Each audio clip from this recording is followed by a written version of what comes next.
વરસાદ, આ મુસીબતનો વરસાદ કહેવો કે પછી રાહતનો વરસાદ કહેવો, અત્યારે એ અસમંજસ થઈ જાય એવી હાલત છે. પણ હા, બિલકુલ સાવ નહોતો વરસતો, એના કરતાં વરસ્યો છે એ જૂનાગઢના કેટલાક વિસ્તારો અને ગીર સોમનાથના કેટલાક પ્રાંત છે, કેટલાક ગામડાઓ, કેટલાક નગરો છે. એના માટે એક રાહતની વાત છે. પણ છેલ્લા 5 દિવસથી જો મેઘરાજા ક્યાંય હેત વરસાવતા હોય, જાણે ઓળઘોળ થયા હોય, તો એ ગીર ઉપર, એમાંય ખાંભા ને એની આજુબાજુના વિસ્તારોમાં, એ ગીર કાંઠાના ગામડા હોય કે પછી એ ગીરનું જંગલ હોય, મેઘરાજા ધીમી ધારે અવિરત વરસી રહ્યા છે. 5 દિવસથી અહીંયા મેઘરાજાનું હેત વરસી રહ્યું છે અને ખેડૂતોમાં હરખ સમાતો નથી.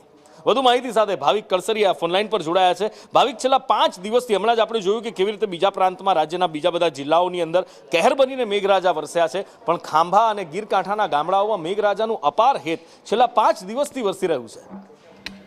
દિન ઉપર ચોક્કસથી જોડાવું તો અમરેલી જિલ્લાના મોટાભાગના તાલુકાના ગ્રામ્ય વિસ્તારોમાં વરસાદી માહોલ જામ્યો છે. ત્યારે ખાંભામાં 5મા દિવસે પણ ધીમી ધારે વરસાદ પડી રહ્યો છે અને ખાંભાના ગીરના ગ્રામ્ય વિસ્તારની વાત કરીએ તો ખાંભાના કડાધાર, બોરાડા, ભાવડી, ડેડાણ, જૂના માલકને સહિતના વિસ્તારોમાં ધીમી ધારે વરસાદી માહોલ જામ્યો છે. અને ખાંભા શહેરમાં વાત કરીએ તો ખાંભા શહેરમાં બપોર બાદ વાદળછાયું વાતાવરણ બન્યું હતું. બપોર બાદ વરસાદ આવતા ખાંભા શહેરના રોડ રસ્તા ઉપર વરસાદી પાણી ફરી વળી હતા અને લાંબા વિરામ બાદ મેઘરાજાની કૃપા થતા જગતનો તાત ખુશાલી જોવા મળી રહી છે. ખેડૂતો ખુશખુશાલ છે. અમરેલીના ખેડૂતો, ખાંભાના ખેડૂતો, ગીર કાંઠાના એ ગામડાના ખેડૂતો